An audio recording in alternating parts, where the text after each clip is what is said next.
Well, millions suffer from it. Billions are spent trying to prevent it or at least stop some of its symptoms. But is there really an answer for acid reflux, or as I'm going to attempt to say it, gastroesophageal reflux disease? Was I close? Close. Yeah. Right. Can I please just call it acid reflux? Same thing? Okay, we're here with Dr. Berghoff and Gail Mercer, and this is something you've suffered with for quite some time. How much was it affecting your life?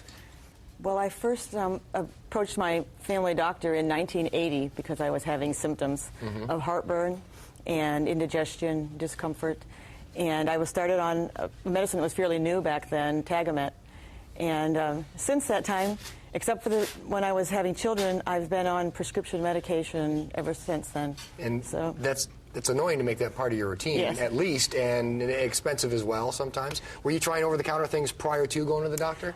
I believe I had used antacids and Tums and things like that. And with mixed results, right, no results, that sort of thing? It just didn't really take away the problem. So the prescription medicine helped, and over the years I tried different ones. As new medicines came out, my doctors would offer me new products, but eventually they all sort of didn't work as effectively as they had originally.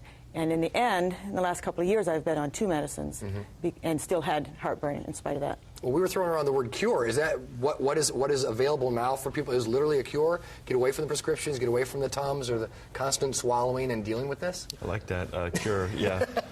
No, I think surgery, well, in terms of medicine, her story is pretty typical. Patients experience reflux, start on some of the over-the-counter medications. That doesn't work. They seek attention with their doctor and go to some of the more powerful prescription forms, and will last for a period of time, but eventually they're tired of taking medicine every day or tired of dealing through breakthrough reflux, and they ask their doctor or come see a surgeon and talk about, what can I do about this? And surgery, in a way, is a cure for the problem, because it's a mechanical problem between the esophagus and the stomach, and surgery fixes the mechanics of it, and really after surgery, they're cured, or of their symptoms, and have to take their medicine, including that evening or the next day. So, if you could break it down a little bit more by means of which a television host can understand. Right. I mean, what's involved in because it's an invasive procedure, right? Yeah. So, well, traditionally, this procedure was done open. Now it's done with laparoscopy and her new procedure, which we're going to talk about. But basically, there's a valve between the esophagus and the stomach that just loosens up to let food go down in the stomach. Right. And it's not... Yeah, and it's not working correctly. It doesn't do its job, and it lets acid come back up. In surgery, we basically recreate that valve by, wrapping the stomach around the esophagus. Traditionally done with open surgery, and then we moved to laparoscopy, which is much more tolerated. But now, with this new procedure, we can do it without incisions. Oh, really? Entirely? And in terms of what that does for the patient, is it just the patient recovers quicker, gets relief quicker? Yeah, the advantage of that is it's done without incision, so you're not inside the abdomen operating. There's less pain, quicker return to work and normal activities, and then you eliminate some of the potential problems that can go along with surgery. So how it works is basically there's an attachment to the endoscope, or the camera that goes down in the stomach, and instead of wrapping the stomach around the esophagus from the outside, which we do with traditional surgery, we're cinching the stomach around the esophagus from within. Oh, okay. So there's no incisions.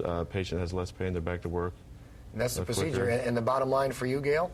Well, I had a procedure done 5 weeks ago today, on November 4th, and I had a little discomfort for Friday and Saturday. I went home on Friday morning, had a little discomfort, but I went back to work on Monday and worked a full day, and really have had a really good recovery since then. Now, this is going to allow her to drop the prescriptions entirely. Will she still have to be considerate of maybe certain types of foods or alcohol intake? We are on the holidays, so right, exactly. That sort of thing. No, I get it. No, I think that's what people are after. It's you tell patients to avoid certain foods to prevent reflux. Nobody listens to that. They just, but you keep but you keep telling them right? what they're supposed to. But with the procedure, she could tell you she's off her medications, within a week or so, and off it immediately.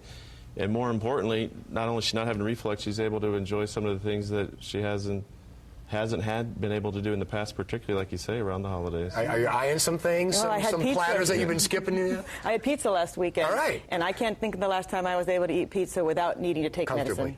Is this something that the Community Health Network has been doing, the new procedure, for a while? How new is it? It's very new. Started doing the procedure. in animal models within the last 2 years, and there's a couple places around that just are getting started doing it. We're in our early experience, but we're up and running, and hopefully we'll have more patients signed up, as I think it does work, and with time we'll have more data to compare it to some of the more traditional procedures. But it seems like it's worked for her, and I don't see why it couldn't for others. Way better than animal models, Gail. Congratulations. Right. I hope you have a happier holidays and everything in moderation still, right? Another message we tend not to listen to? Sure. We have the Community Health Network information on our website, IndyStyleTv. I don't know if we'll make a transition from the message that you give around the holidays to avoid certain things to a woman who's incredibly famous for making some of those things around the holidays, right, Andy?